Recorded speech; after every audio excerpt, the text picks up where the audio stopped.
Hello, in this video I will show you how to correctly match a skin tone. I will use a function called matching color gradient to reference in 3D LUT Creator.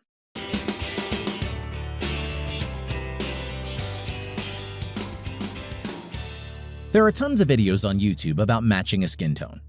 Let's consider main mistakes made by authors which fundamentally will not allow you to accurately match the skin color. The first mistake. The only average value is taken as a skin color sample. That is, according to some authors, the skin has uniform color. This would be true if their references looked like this. In fact, a skin tone, its saturation, as well as color variability will change depending on brightness. The situation will only worsen if you copy a skin tone from a film frame where highlights are painted in one shade and shadows in another. Let me prove it to you with this example. I will select an area on the face so that highlights, midtones, and shadows get into selection. I'm copying it to a new layer, selecting it again. Now I'm going to Filters, Blur, Average. This is the average skin color.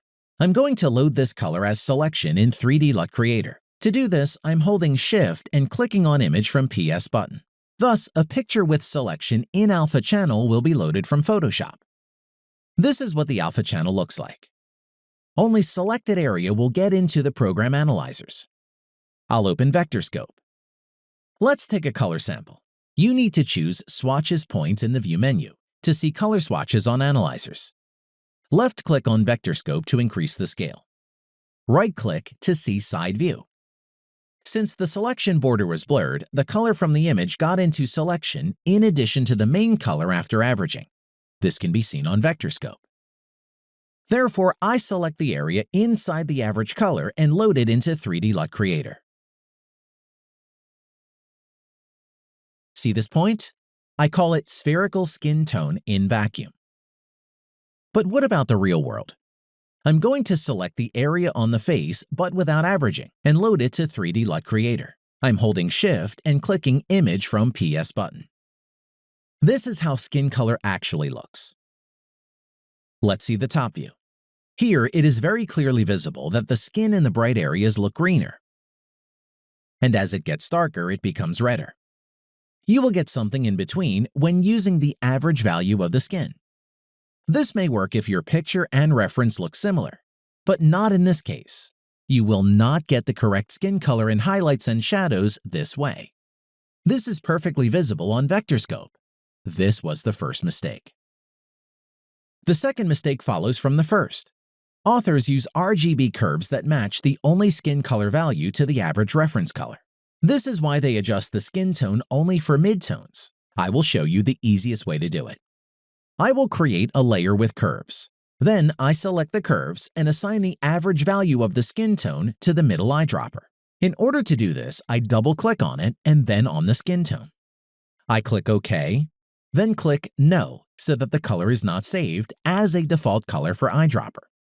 I'm going to match this shot from the film that most of you have probably watched. I'll disable Curves Mask. Now I'm going to select the middle eyedropper and click on the midtones to match them to reference with curves. This is what I got. This is the third mistake. If your image and reference are very different in saturation, you will not be able to match the skin color using RGB curves alone. The blue channel curve strongly clips to compensate for saturation. So we get the color porridge as a result. Here you need to separately adjust saturation, which moreover depends on brightness. To get rid of these mistakes when matching skin color, the special tool was created for 3D LUT Creator. It allows you to transfer the color gradient exactly and not just one average value of a skin color. To get started, I will load my image into 3D LUT Creator without selection. To load the reference, I hold down Ctrl and click Image from PS button. Now I'm going to select Eyedropper tool and add skin samples of different brightness to the palette. If you match the skin of models, do not take color from places with makeup. Also, you should try to avoid skin with color reflecting from clothing or background. If the model is photographed in the cold, don't take the color from the reddened areas of the face and skin. If you retouch men, it is better not to click on facial hair. I finished with the reference. Now I'm going to do the same with my working picture. I don't need the number of color samples of the reference and the working image to be the same when using matching color gradient to reference. The main thing is to add the entire range of skin brightness. I'm going to sort color samples by brightness for convenience. This can be done through a command in the menu of Analyzer window. I got a small life hack for you to quickly check colors for the presence of wrong shades. Suppose I missed somewhere and such colors were added to the palette. For example, I took colors that are different in hue from the skin. I'll open vectorscope and turn on the side view. The samples of the working image are yellow. The reference samples are white. Skin tones line up in a path, and if something is strongly knocked out, such as these two colors, it is better to exclude them from the palette. Not only hue can be wrong, saturation also can vary greatly if you click, for example, a pimple or a washed highlight on the face. I removed the reference color from the palette. It also disappeared on vectorscope. There was a sample from the working image. Now it's gone. I deleted suspicious colors from the palette. There were 2 color paths left. Let's consider a tool that allows you to analyze them. It is called Gradient Analyzer. Gradients of reference and working image are displayed here. You can switch between them through the panel of Analyzer window. The gradient of the reference image is now active. Now the working one. The Gradient Analyzer consists of 2 windows. In the upper window, you can see how the hue of the image changes. Brightness changes horizontally, dark shades are on the left, highlights are on the right. The hue changes vertically. In the lower window, brightness also goes horizontally. Saturation changes vertically. It can be seen that the color of the reference is very different in saturation. In addition, the hue in highlights and shadows differs. The midtones are almost the same. Another evidence that taking an average skin tone as a basis does not make sense, because from the point of view of the average skin tone, the skin colors of the reference and my picture will be the same.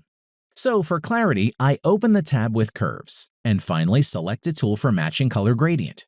It is in the Edit menu. Let's consider controls. Luminance slider adjusts the extreme values of color gradients in brightness using 2 points on luminance curve.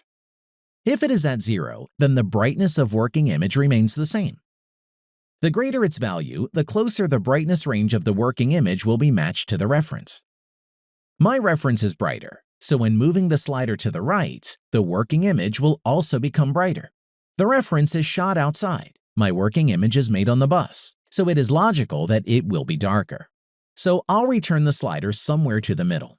Variability slider, which is not difficult to guess, is responsible for the variability of color. If it's set to 0, only one hue will correspond to one brightness level.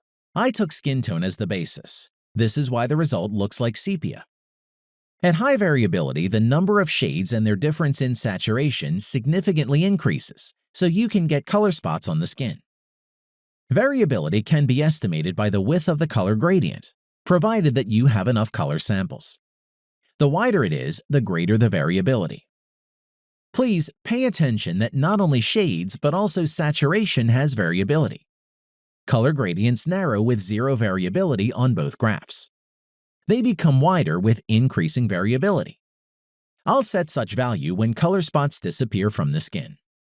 The last slider allows you to adjust the degree of saturation matching using saturation luminance curve. At 100% saturation is fully matched using SatLuma curve. Please note that saturation varies depending on brightness. RGB curves are used for the final color matching.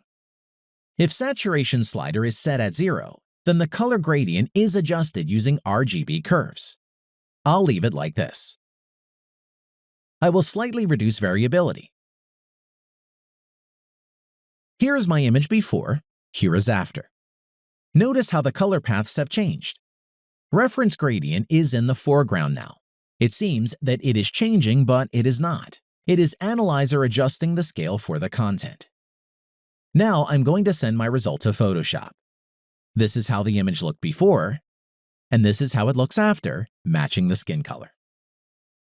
Let me perform the reverse operation and match the reference to the working image.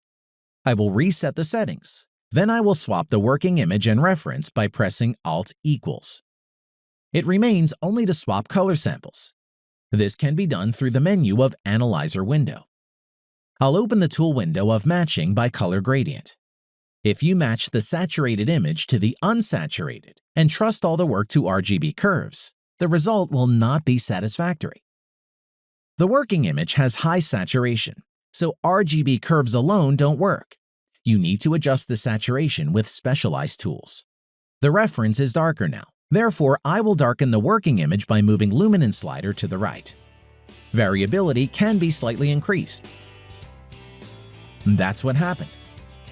I will send my LUT to Photoshop.